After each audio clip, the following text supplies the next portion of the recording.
La Universidad Autónoma de Tlaxcala y la Facultad de Ciencias de la Salud agradecen su preferencia para consultar esta plataforma de información relacionada al COVID-19. Mi nombre es José Ezequiel Muñoz Flores, soy médico cirujano egresado de la UNAM con maestría en salud pública y diplomados en medicina forense y criminalística. El tema que abordaremos se denomina COVID-19, realidad o ficción. En primer lugar, debemos de recordar que en 1899 Martínez Bellereni describe a los virus como un fluido vivo contagioso, pero no es otra cosa más que fragmentos de ácido nucleico que pueden contener ADN o RNA. Esta es la estructura de un virus. De adentro hacia afuera observamos el ácido nucleico, el capsómero, la cápside y la envoltura. Lo importante de estos virus es que penetran a las células del cuerpo humano como una especie de parásito, las destruyen y causan diversas enfermedades. Esta es la imagen de coronavirus. De ahí se denomina su nombre, porque tiene picos o espigas en su superficie y fue descrito inicialmente en la década de los 60. Es muy importante especificar cómo se va replicando el virus en el interior de las células.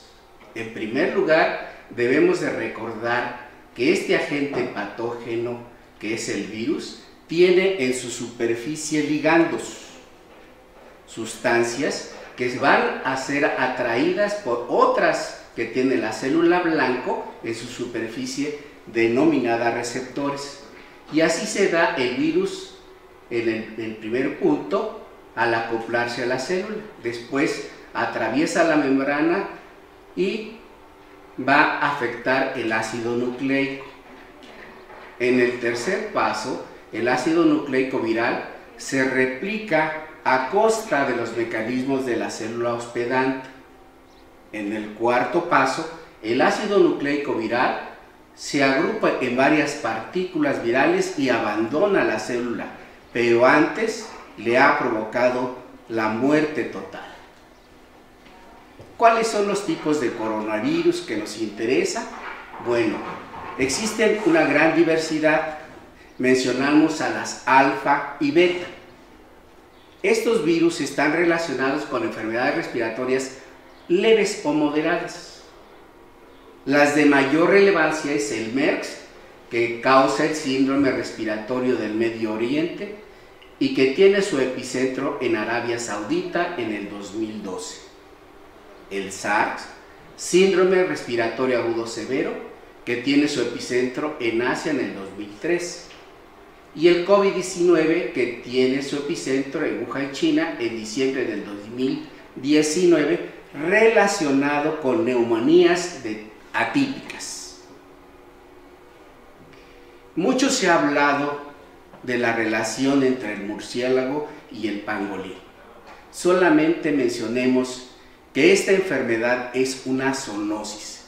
Implica que se puede transmitir de los animales al ser humano. ¿Cuáles son los asesinos de la humanidad? En más del 70% de las pandemias que ha padecido el mundo, recordamos estas. La peste negra en el siglo XIV causó más de 50 millones de decesos. La viruela en el siglo XVIII, más de 300 millones de decesos.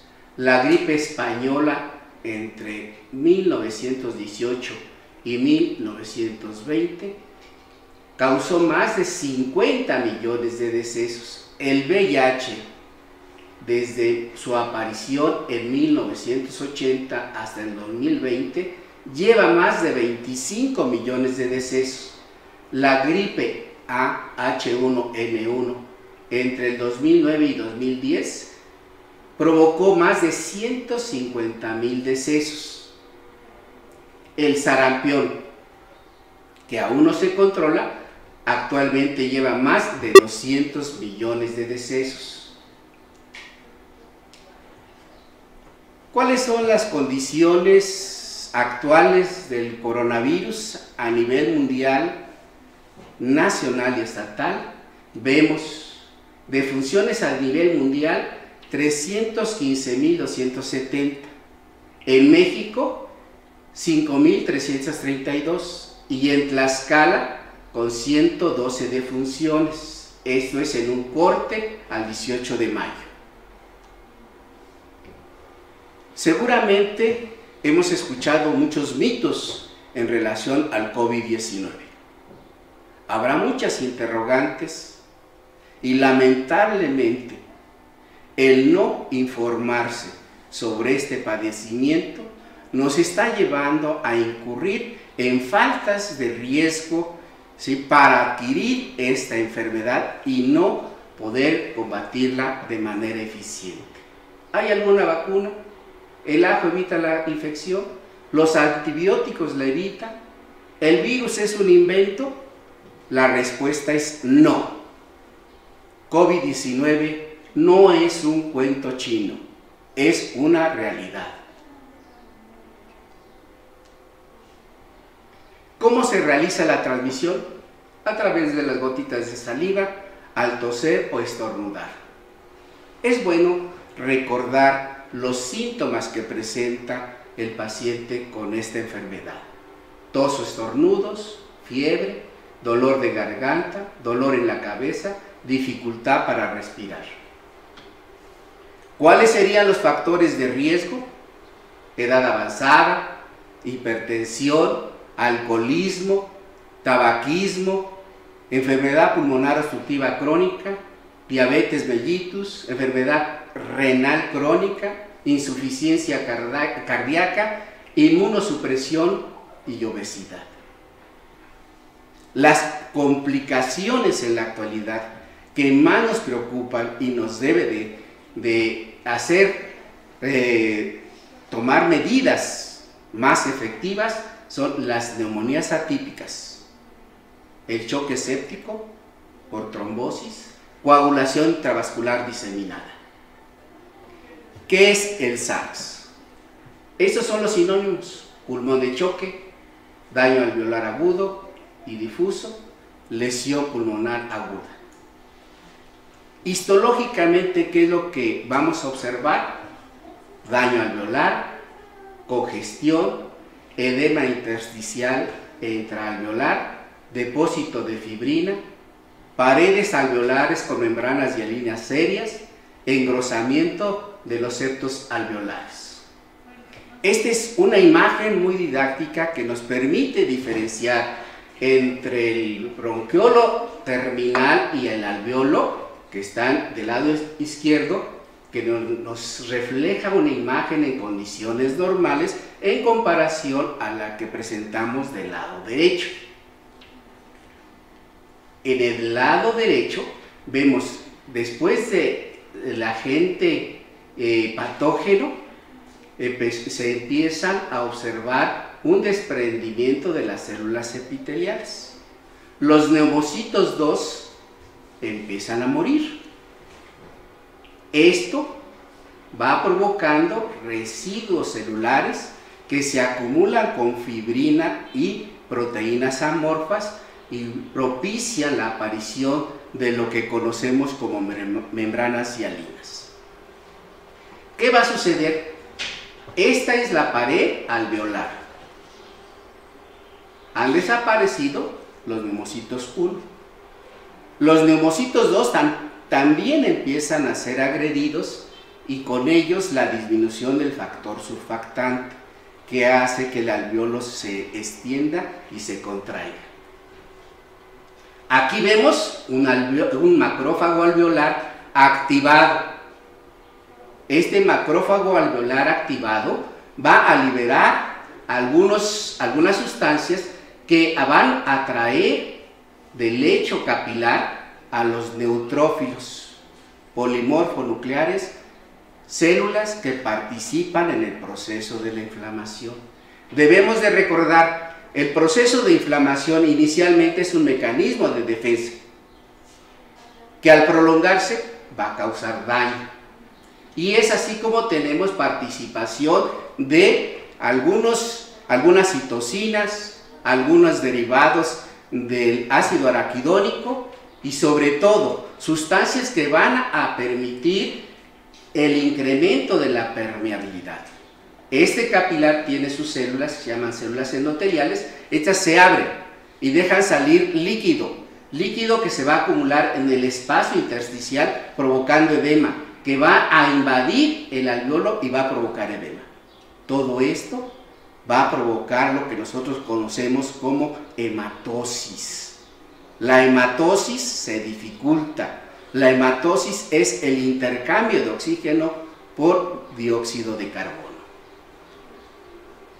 Esta otra imagen representa el tejido pulmonar normal con tejido pulmonar afectado. Son las fases de una neumonía. En el lado izquierdo observamos una congestión con abundante líquido, lo que habla del edema, una zona de hepatización roja, en donde hay una gran acumulación de células inflamatorias, como son los polimorfonucleares. En la zona de hepatización gris, el patógeno es fagocitado. Ya totalmente a la derecha observamos una zona de resolución. Los leucocitos han sido reemplazados por macrófagos. ¿Qué es lo que nosotros debemos ser mesurados? ¿El por qué debemos ser mesurados? Hay mucho desconocimiento en relación al coronavirus. Aún no sabemos el comportamiento real en los seres humanos. Por eso, registro aquí lo siguiente. Aún se ignora mucho el comportamiento del coronavirus en el ser humano. Pero lo que sí sabemos es que está provocando daño alveolar y que nos lleva a neumonías atípicas. Lo que sí sabemos es que causa daño vascular con fenómenos trombóticos. Y esos fenómenos trombóticos nos van a causar síndrome de coagulación intravascular difusa, lo que nos lleva a la muerte. Estas son las fases de contingencia de toda pandemia. El escenario se refiere a personas que han estado en el extranjero, en países donde han padecido esta enfermedad y se contagiaron. Por eso le llamamos importación viral. Los casos se estiman en decenas. En el escenario 2 es la dispersión comunitaria, contagio entre personas. Los casos se van a estimar en cientos. En el escenario 3 es el aspecto epidémico. Hay brotes regionales, hay dispersión de esta enfermedad a nivel nacional, con casos estimados en miles. La Secretaría de Salud como ente federal está facultada para aplicar el artículo 69, aislamiento ante peligro de contagio, la cuarentena, la suspensión de actividades laborales como medida de precaución y la notificación obligatoria. ¿Qué es el triage? El triage es un término militar utilizado en los servicios de urgencia para poder atender a los pacientes que están en mayor riesgo de morir. Es cuestionable y debemos de separarlo del código de bioética. Aquí hay que ser muy cuidadosos para no violentar los derechos humanos. La prevención. ¿Cómo se puede llevar a cabo? Lavarse las manos con frecuencia, usar gel antibacterial, estornudos de etiqueta, evitar saludo de mano y beso, usar cubrebocas y lamentablemente, si no actuamos con decisión, como está sucediendo en nuestra entidad, vemos esto, va a propiciar mayor riesgo de contagio de esta enfermedad. Finalmente, menciono lo siguiente: tu obligación en salud es mi derecho. Cuidémonos, quedémonos en casa. Por la cultura a la justicia social. Muchas gracias.